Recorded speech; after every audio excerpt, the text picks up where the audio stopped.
They threaten our open culture, as Mark said. They make it harder for us to achieve our goals, and they generally encourage more leaks, including those that put our colleagues at risk. So the next question has been in the comments, not only here for Q&A, but also in the poll that I post every week, and something I'm also pretty curious about myself. So Project Veritas posted another video based on leaked materials that expose our colleagues' names and also put them at risk. So what are we doing to actually stop leakers, and how are we keeping our colleagues safe? And I know that Heidi is on the line as well to help you answer this one, but something that I've seen in the comments quite frequently.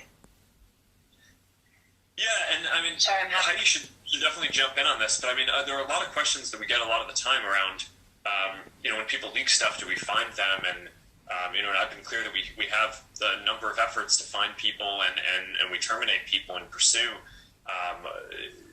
the recourse that we have when we identify them. And in this case, we did find them. So, Heidi maybe can talk a bit about that. But we generally don't talk about it or go out of our way when we find folks who leak. But we do a reasonably good job at this, and I think it's the kind of flip side of the coin from having an open culture is we can be open and we can share a lot of stuff, but we also need to be very good at rooting out people who are leaking stuff. And I think over the last year there have been more leaks than I think all of us would have wanted, but we also find a lot of the folks and terminate them. So anyhow, Heidi, why don't you go for it? Sure, I'm happy to. As you said, we generally don't share specifics around the actions we take to mitigate and investigate leaks because we don't want leakers to find a way around them. But we do take leaks very seriously. We always investigate them to the fullest extent possible. And when we find leakers, which we often do, we have a zero tolerance. So that means we fire them. And we also consider other things, other actions, such as legal action. For those of you who don't know the context around this question, Project Veritas released a video last week alleging that they had uncovered a new effort to censor vaccine concerns globally. It was based on leaked documents about a health integrity program that we have in place that combats vaccine hesitancy by taking a hard stance against vaccine misinformation.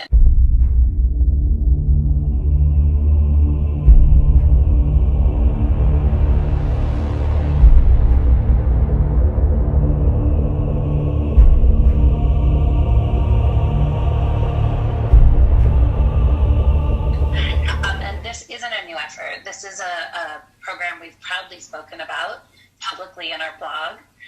So in this case, while we don't like our internal documents leaked and being shared externally, this isn't where the damage was done with this latest Project Veritas. The leakers here were searching for these documents. It seems they leaked them to sabotage our efforts because they didn't agree with the direction of the company. But in doing this, they also exposed the names of a number of our employees. They shared org charts, they shared documents and posts with employee names. And the leaker also mentioned some of these names in the video that was released, speculating about the roles of these employees in the program. And once documents are out of the company, it's very hard for us to control what happens to them. It's hard for us to control what media outlets are going to do with them. And they almost always include employee names. This was not an isolated incident. So leaking really puts our colleagues at risk. And the same is true when employees leak our Q&As. When these things happen to our employees, our legal and HR and global security teams support them, that we want to ensure people's safety. But as you can imagine, this is incredibly upsetting and very distressing for our colleagues.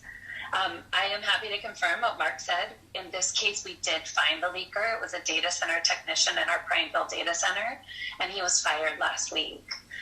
We're also continuing to investigate additional potential leakers, and we plan to take action there too. We're also working on continuing to ramp up our investigative techniques as our company grows to make sure we can continue to find and fire leakers. One thing this case does show, though, is that leaks are always bad for the company. They threaten our open culture, as Mark said. They make it harder for us to achieve our goals, and they generally encourage more leaks, including those that put our colleagues at risk.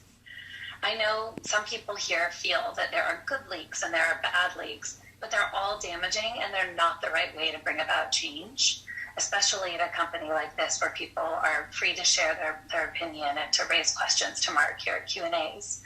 You may think you're leaking because you want to hold leadership accountable or that you're on the right side of history, but that is very subjective, and you may not have all the information to make that call. And the people who leaked our coworkers' names last week, they thought they were doing the right thing too.